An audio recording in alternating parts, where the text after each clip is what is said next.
معرکہ حق کے نتیجے میں پاکستان کی جو ایک دفاعی صلاحیت ہے وہ تو دنیا پر واضح ہوئی ہے، اور نہ صرف اس طرح واضح ہوئی ہے کہ اس نے ایک جو ہے وہ دندان شکن جواب دیا اس جارحیت کا جو بلا وجہ ہم پہ مسلط کی گئی، اور جس کا ثبوت جو ہے وہ آج تک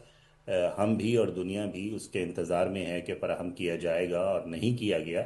لیکن جو اہم بات یہ سامنے آئی کہ پاکستان خطے میں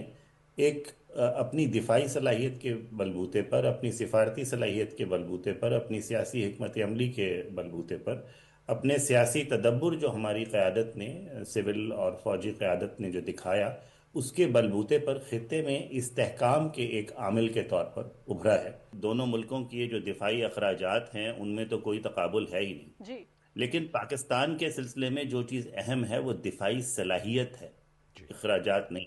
اور ہوں پوری قوم کا ایک عزم ہے کہ آپ یاد کیجئے کہ پاکستان صرف عزت کے لیے بنایا گیا تھا، اسی وقار کی حفاظت کے لیے جو پوری قوم قوت عوام، اگر آپ قومی ترانے کا وہ مصرع یاد کریں جی جی تو جی اس کی جو توجیہ ہے، اس میں جب پوری قوم کٹھی رہتی ہے تو وہ ہماری دفاعی صلاحیت میں کئی گنا اضافہ کر دیتی بے ہے۔ شک پہلے تو ہم صدر ٹرمپ کے شکر گزار ہیں کہ انہوں نے ایک کردار ادا کیا جی قیام امن جی کے سلسلے میں، جنگ بندی میں ان کا ایک انتہائی، ان کی ٹیم کا فعال کردار تھا، اور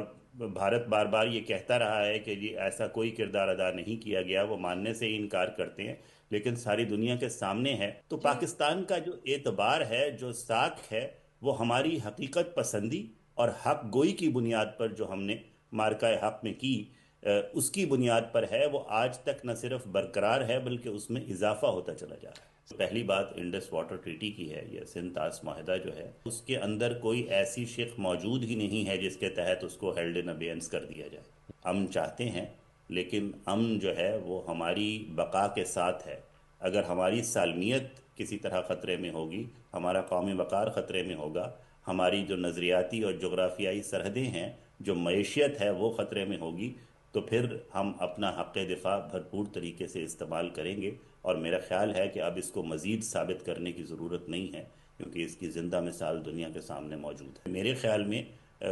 بنیان مرصوص کا جو فلسفہ ہے یا اس کا جو تصور ہے، اس کی تکمیل تب ہوگی جب ہماری معیشت بھی یس ناقابل تسخیر ہو ہمارے دفاع کی طرح، کہ ہمارا فرض ہے کہ ہم اس موقع سے فائدہ اٹھائیں۔ اب ہمیں ارادیت بھی یہ دکھانی ہے کہ ہم اس موقع کا فائدہ اٹھا کر، اس قومی جذبے کا فائدہ اٹھا کر، اس پاکستانیت کا جو از سر نو اجرا ہوا ہے اس کا فائدہ اٹھا کر، ہم پاکستان کو مضبوط سے مضبوط تر بنائیں گے۔